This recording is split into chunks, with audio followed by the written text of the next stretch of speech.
everybody, thank you for joining me today. Today's video is my February bullet journal setup. I am very late getting this out to you, and that's because time just got away from me, and February is even shorter, so March is going to be sketchy too. But I decided to use a theme that I actually created under my Natasha Miller Designs name.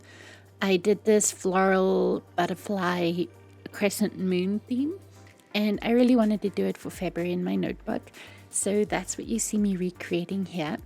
I'm using Liquitex acrylic gouache to paint this in place.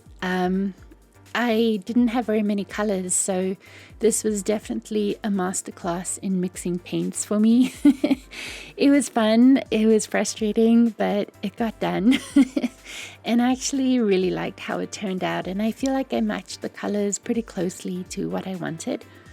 As always, as part of my Blank to Brilliant email subscribers, I have stickers available for free download in this theme that you can go check out. But otherwise, this is my theme for February.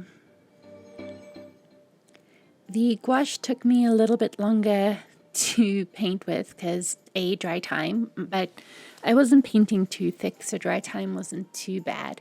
It was definitely the color mixing that got to me and that took the most time, but it was so fun and so relaxing. I actually just sat and painted in silence, and it was really nice. Normally I watch YouTube or I have a TV show going in the background, but today for this painting I just sat in silence. This is my B5 Archer and Olive dark red notebook. I am an affiliate for them, so I do have a discount code for you and an affiliate link that you can check out. They have new stock coming in at the end of February, so hopefully you'll be able to grab a B5 if it's something that you've been dying to try. I have absolutely loved being in the B5 for the last 6 months, so I strongly recommend a B5. And the palette you see me using here is a Masterson Stay Wet palette. So it's really cool because there's a sponge and special paper that doesn't rip. And the acrylic paint the gouache stays wet. It doesn't dry out and become flaky. I made a ginormous mess using way too much paint than I needed to, and I was so mad at myself for wasting so much paint. But again, it was just a lesson in patience and color mixing. So as you can see, I have a generic plastic palette here, and the paint ended up drying on it and hardening on it, and it was difficult to take off. The Masterson's is fantastic because it stays wet and you're able to come back and use it. I created this layout over 3 days, going back and forth to my journal. And so whenever I wanted to paint, I was able to just open up the Stay Wet palette and have my paints ready to go. The other first time for me in this video were Karen brush markers. I finally decided to bite the bullet, and I bought myself a pack of these markers. And I'll be doing a review on them, but spoiler alert, I like them. They're fun. And we'll get more into it in that review. But in the meantime, here you see me painting with a baby poo green. I decided I didn't like it and went in and added a bit more color to it, mixing a yellow green. I put some brown in there because the initial design did have some muddy tones in it. So I definitely wanted to make it less bright. The paintbrush I'm using is a Pigeon Letters size 6, I believe, round brush.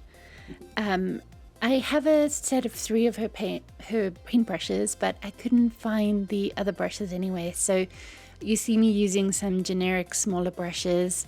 I ended up getting so much of the hairs from the paintbrushes in my paint. It was really frustrating.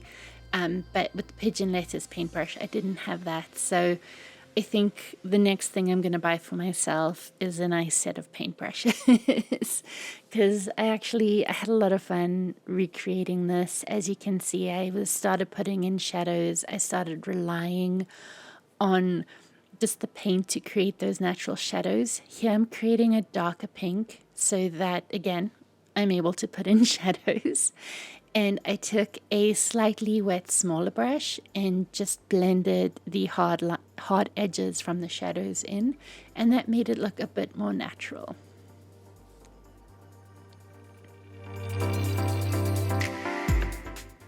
I wanted to leave this bit in here so that you could see how long it took me to mix this together. I added in some more yellow and some more red. The paint had already dried on the palette, which is why I had to make more. And then just a tiny little speckle of black just to get that little bit of dark.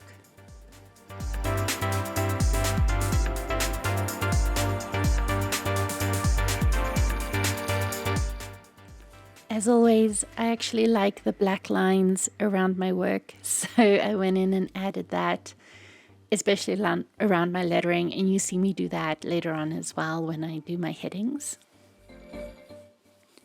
But overall, I really loved how this turned out. It was a lot of fun. I'll definitely be doing it again, I think. We'll see what the future holds. I'm still deciding on my March theme, and I know it's going to be here in the blink of an eye. I just don't know.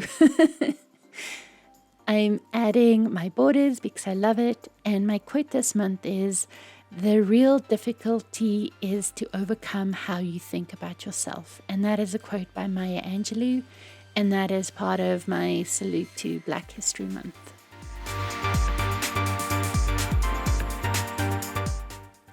I will be emailing a black and white version or copy of this dashboard to my email subscribers in February. So if you'd like to get your own dashboard like this that you can color in, you can sign up. I have linked it down below. My next page is my calendar page. Last month I did a productivity plan with me where I showed you how I was using my calendar with the Dutch door. This month I decided to include a Dutch door again, looking at my goals, my priorities, my to-do list, and I think I'm going to do another productive plan with me video and kind of just get all my thoughts together. And you will see how I'm using my system of the Eisenhower method, the 1-3-5 priorities method, and the just a generic kind of Kanban situation.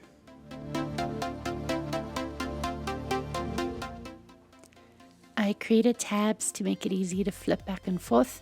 I might change one of the to-do areas into something else, but my thinking was what I needed to do to achieve my goals that month, or my long-term goals, what I needed to do for February to achieve long-term goals, and then priorities are my to-dos to achieve those priorities for the month. So I hope that kind of makes sense. I'm hoping to keep the bigger picture in mind while still working on the smaller things to get to that big picture. This year, I'm really focusing on goals and goal setting. Reason being, I'm not the best goal setter. I tend to think if you don't reach your goal, it's disappointing, and I don't cope well with disappointment. So this is kind of me trying to grow from a personal standpoint, I guess. I don't know. It's only February. It's still a long way to go, so I'm trying not to judge, myself just yet. And so these are the washi strips that I have available for download, and I was trying to match another washi color with some of the tapes I have. That box that you saw is just a tiny little dent in the washi collection that I have, but those have been my most used washi collection, or my most used washi tapes, so I tend to keep them nearby.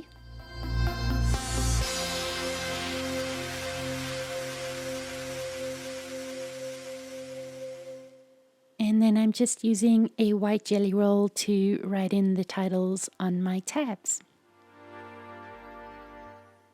And then, of course, adding in some stickers for fun decorative elements. So this is my habit tracker and notes page, and this page was an absolute just disaster. I'm using my Erin Flodo Designs tracker again, and I was undecided on how I was going to incorporate it this month.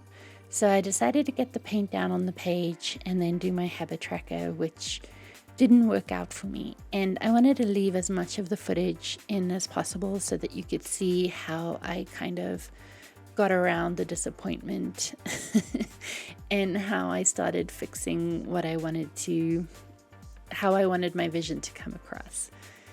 Again, here I'm mixing together some paint. I just took some of the corally color off of the Stay Wet palette and added in some white. I just used the lid, which is probably not the best, but I just needed something and I couldn't find anything at the time. So you'll see me, I actually ended up delaying or drawing out this whole process a lot longer than it needed to be for these pages, and that's because I couldn't decide how I wanted to fix my habit tracker. And in the end, I loved how it turned out. I was really happy with it. So I was grateful that I had the patience to sit down and get it done. So the notes lettering is using Karen markers, and I'm going to do calligraphy for habits, and that is a Karen marker as well. To outline my shapes, I just used a Papermate flare. I have a love-hate relationship with the flares. I love the thick lines. I love how they write on almost anything. I hate how they smudge. You just look at it funny and it smudges, and really, really irritates me. But I'm trying to work on it. So I thought it would be fun to color it in black, and I decided that that was too stark contrast for me, and I wanted something else. So what I ended up doing was I took one of my Archer and Olive white dot grid notepads and I redrew the tracker, cut it out and glued it down, and then just filled in the lines with the paint to match. If you don't have the dot grid notepad, you can just use a page out of the back of your notebook as well. You don't have to have all the things. And I was just so much happier with how it turned out. I decided to draw a flower next to the notes because it was missing something. And like I said, I was procrastinating trying to decide how I was going to fix this habit tracker.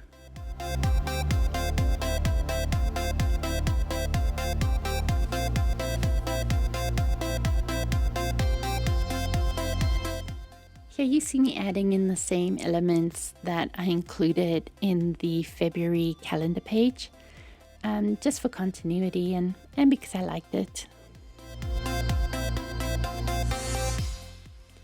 I initially tried with a white acrylograph to go in and color in the squares white, and I even tried painting it with the gouache, the white gouache. And by the time I got to the black boxes I colored in, it was not working. And the water content or what water content there is in the paint picked up the black Papermate Flare water-based ink, and it was just a ginormous mess. So this is where you see me redraw it and glue it down, and it just looks so much better. It did take a little while to color in or to paint between all the little nooks and crannies, but in the end, you'll see, you can barely tell that I had to redo it in any capacity, and I was so much happier.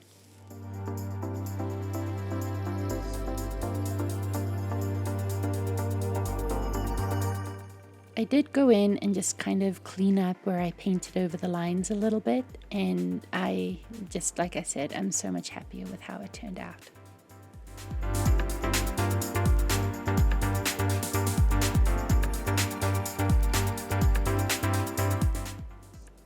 Now I'm doing my weekly layout, and for the first time in about 2 years, I'm not doing the Alistair method. It feels weird, but I needed to try something else. I started kind of gaming the system when it came to the Alistair method, so I need a little bit more accountability, so I'm hoping this will be it for me. I really love the rounded edges of the boxes to go with the soft theme, and I don't know, I'm excited. I'm excited to try something different this month and see how it goes. But I hope you enjoyed today's video. If you have any questions at all, please don't hesitate reaching out to me. I love to hear them, and I also love learning new things. So if you have a special trick that you use to fix your mistakes, I would love to hear it down below. Thank you so much for watching today.